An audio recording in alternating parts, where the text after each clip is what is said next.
Salut les survivants, salut les survivantes. Bienvenue à vous dans cette chaleur étouffante, bienvenue à vous dans ce désert blanc et désertique salé. Bienvenue dans l'univers de Saltlands. Saltlands, c'est la boîte que j'ai entre les mains et c'est une boîte qui sera disponible en français grâce à l'équipe de Pixie Games. C'est pour ça que j'ai Christophe à côté de moi. Salutations la Pinesco. Salut Guillaume. Ton surnom Trick Track, j'ai le droit. Ouais, tu me demandes à chaque fois. Donc.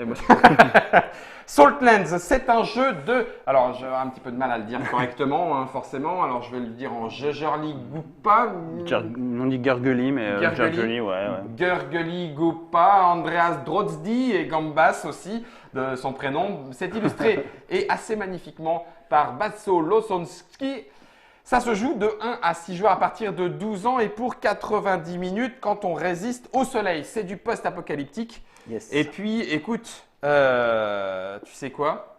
Si je te le tease, tu me dis si tu le fais en français à la fin de la vidéo ou pas. Chiche. Chiche? Ouais. Chiche, on en fait un. Allez, je vous tease le Saltland. On est dans du post-apocalyptique. On est des survivants. On va jouer un personnage de ce type-là. Voilà, je vous le montre en caméra déportée. Il y en a bien évidemment plusieurs dans la boîte. Chacun va arriver avec son petit pouvoir et surtout avec ses objets de départ. Tout est représenté par des cartes. Et votre objectif, on va en revenir sur le plateau qui est présenté ici, il va être d'explorer pour réussir pour réussir à discerner où se trouvent ces trois Éden qui sont pour l'instant représentés par différents pions. L'objectif en fonction du jeu, il pourrait être coopératif ou compétitif, il y a différents niveaux de règles. Tiens d'ailleurs, puisque c'est ça, hop, c'est moi qui vais vous le montrer en… Voilà, tenez.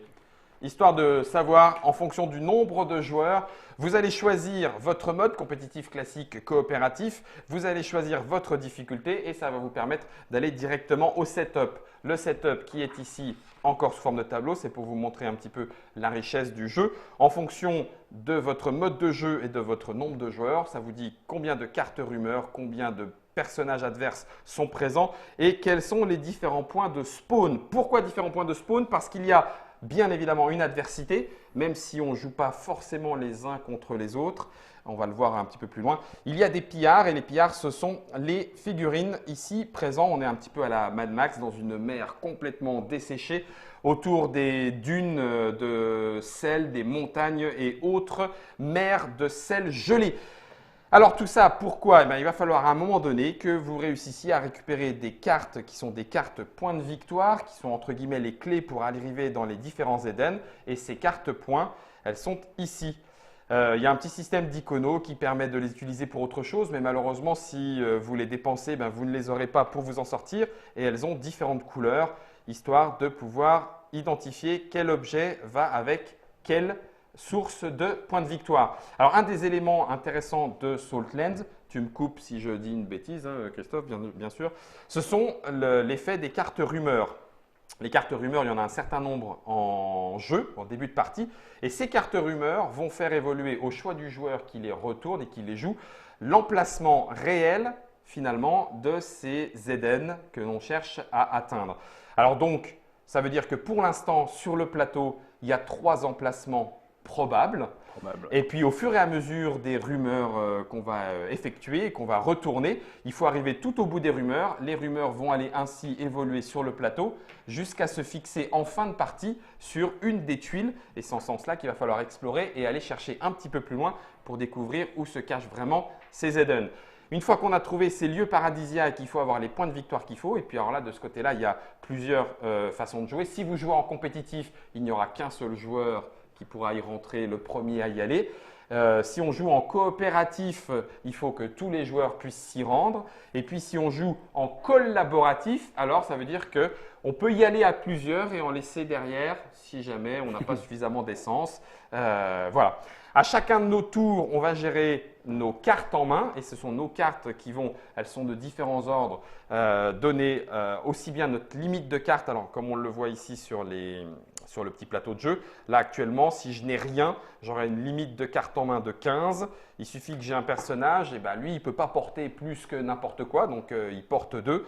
On a un emplacement pour un véhicule. Je démarre avec un char à voile, on va y revenir aussi un petit peu plus tard. Et puis, je pourrais avoir des potes avec moi. Ça me fait de la protection, ça me fait une petite caravane un petit peu plus conséquente. Mais forcément, du coup, on ne peut pas porter autant d'équipement qu'on le voudrait. Il va y avoir du déplacement, il va y avoir de la récupération. Et alors là, on va venir un petit peu sur le système d'icônes. Comme vous le voyez, il y a des lieux à visiter. Ces lieux à visiter sur le plateau vont nous permettre soit d'explorer, soit de trouver des cartes victoires, soit de trouver des personnes à sauver, soit de trouver de l'équipement et bien évidemment d'aller chercher les célèbres cartes rumeurs, histoire de pouvoir savoir où finiront ces lieux paradisiaques. Autre petit élément particulier de Saltland, donc on l'a vu, c'est un jeu où il va falloir que vous gériez vos cartes, c'est un jeu où il va falloir que vous gériez vos points de victoire, parce que les points de victoire, ça prend de la place dans les cartes, dans la main, mais du coup, on ne peut pas les utiliser pour autre chose. Et puis, malgré tout, à la fin de chaque tour, puisqu'il n'y a pas de joueurs méchants à proprement parler, les pillards vont être activés. Et alors, les pillards, ils sont de 6 types, avec toutes les figurines qu'il y a présentes sur le plateau. Ils sont gênants à plus d'un titre, parce que chaque pillard va venir vous attaquer. En tout cas, il va tenter de le faire, avec la petite figurine Merci qui va bien. Et puis, chaque pillard, si on veut pouvoir s'enfuir dans le lieu paradisiaque en fin de partie, il faut que la tuile soit complètement vide de tout pillard. Et ça, ce n'est pas facile, puisque à chaque tour, je vais vous remontrer un petit peu le plateau, vous voyez ici, il y a des lettres et ces lettres représentent les points de spawn sur lesquels de nouveaux pillards vont arriver. Juste histoire de vous montrer un petit peu comment fonctionnent les pillards à la Mad Max. Sur la carte identité du pillard, il y a le nombre de cases de déplacement quand celui-ci est activé. Il se déplace sur tel ou tel type de terrain. Ça, c'est son armure. Ça, c'est le nombre de personnes qu'il va falloir tuer si on veut éliminer la figurine qui est ici. Et puis, c'est aussi un timer. Ça veut dire qu'à chaque tour, chaque joueur, à la fin de son tour, va activer une catégorie. Donc, par exemple, là, les trucks, en retournant la carte. On a fait au début un petit paquet identifié pour chacun des pillards. Il y aura donc 6 tours, il y aura 6 activations pour chacun des 6 pillards. Et en retournant la carte, de deux choses l'une, il y a soit une attaque, soit un déplacement supplémentaire. Donc là, il se déplacerait finalement de 5 en essayant de s'approcher de l'adversaire le plus proche, c'est-à-dire de l'humain, ou une attaque. Là, il se déplace de 2 et il attaque, il fait 1 point de dégâts. Le système d'Icono est assez facile à expliquer. Et ensuite, on rajoute un pillard dans chacune des lettres indiquées par le dessous de la carte, ce qui risque quand même de faire de grosses comment on dit? On dit des hordes. Oui, c'est ça. C'est pas du zombie, mais alors là, visiblement, les hordes motorisées.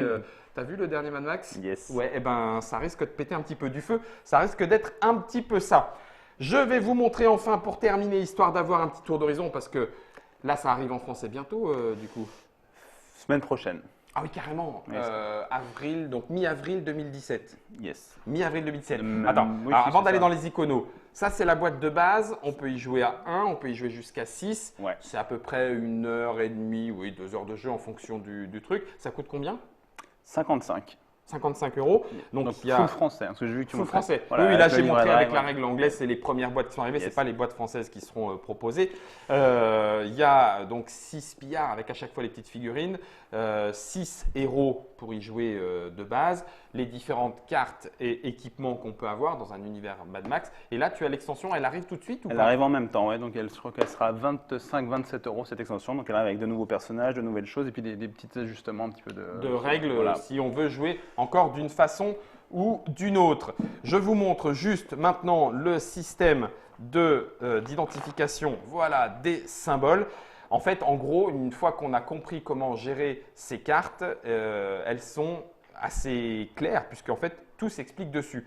Si je prends ici cette carte-là, la carte de la lance, je peux faire 1 point de dégâts en perçant l'armure puisqu'il y a le petit bouclier au-dessus, en jetant la carte, mais il faut que ce soit utilisé par une personne. Ou alors, je fais en utilisant par une personne 1 point de dégâts, mais je n'ai pas besoin de jeter la carte. Par contre, je n'ai pas percé d'armure puisqu'il n'y a pas les autres petits symboles. Donc, en fait, tout s'explique en fonction de l'utilisation des cartes qu'on a avec les quelques symboles qu'il y a ici. Le dernier petit point un petit peu particulier de cet univers à la Mad Max, c'est l'utilisation de nos chars à voile. Puisqu'on peut utiliser le vent, on a une petite tuile et puis des cartes. Je vais laisser à Germain le temps d'y venir sur ces petites cartes qui sont ici, les petites cartounettes. Attends, tu veux que je les mette sur le côté? Ben oui, je vais les mettre sur le côté. Germain, je suis avec toi de tout cœur. Voilà, merci. Voilà, ce sont les cartes qui indiquent la direction du vent et qui permettent du coup de se déplacer grâce à nos chars à voile sur le plateau de jeu. Donc le char à voile, sa vitesse de déplacement est déterminée par la somme de deux cartes vent, donc ici 2 plus 2. À chaque tour, il y aura une phase de temps et puis on va déterminer la nouvelle force du vent et l'éventuelle rotation du vent. Et puis en fonction de la direction, c'est comme dans les voiles nautiques, si je suis juste le vent, ben, j'avance de 1 dans la direction du vent. Si j'arrive à bien prendre le vent, j'avance de 2 par point de vent. Donc vous imaginez, hein, là c'est de 4, 4 fois 2, 8, donc je peux aller très très vite avec le vent. Par contre, si je veux essayer d'aller à rebrousse-poil, ce n'est pas possible, il faut louvoyer, c'est-à-dire zigzaguer sur le terrain. Ça fait partie de l'autre bonne idée du jeu. Qu'est-ce qui vous a décidé du coup chez Pixie à le prendre? Donc ça, c'est un jeu qu'on a vu tout de suite. Hein, quand on a créé la boîte, on en parlait tout à l'heure, en juin. On avait 2 Kickstarter dont on avait Averoma. Qui était déjà dans l'optique. Qui était dans l'optique. Voilà, Averoma, pareil, sur la base de ses règles pur cube en bois. Ouais. Donc ça a gros coup de cœur. Et il y avait celui-là, plus pour l'univers, effectivement, le post-apo. Ces mécanismes que tu as bien décrit, ce côté aussi, le travail qu'ils ont fait au niveau du graphisme. Ouais. Avec un côté à la fois épiré, puis un petit peu, voilà, enfin, puis cette mécanique un peu à la Tobago, tout ça va bouger, comment je vois où va le vent finalement. Oui, c'est ça, où est-ce que je vais finir derrière.